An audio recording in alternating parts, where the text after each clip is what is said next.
করেছেন, স্বামী মারা গেলে কি স্ত্রী কোনো গহনা বা রঙিন জামা কাপড় পরতে পারবে না? আমাদের সমাজে অনেক বিধবা নারীদের আজীবন সাদা শাড়ি পরে থাকতে দেখা যায়। ইসলামের দৃষ্টিতে এটা কতটুকু সঠিক? প্রিয় বোন নাসিমা, আপনার এই প্রশ্নের উত্তরে বলবো, কোনো ব্যক্তি যখন মারা যায় তখন তার নিকট আত্মীয়দের উপর শোক পালন করার বৈধতা ইসলাম দিয়েছে, এবং সেই শোক পালনের সময়সীমা হচ্ছে 3 দিন।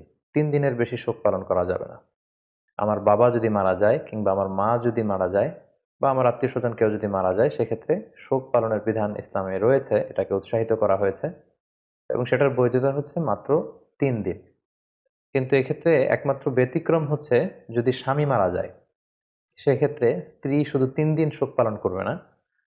স্ত্রীর জন্য শোক পালনের বিধানের সময়টা ইসলামের শরিয়া এটাকে অনেক লম্বা সময়, পিরিয়ড অফ টাইম হিসেবে নির্ধারিত করেছে, আর সেটা হচ্ছে 4 মাস 10 দিন।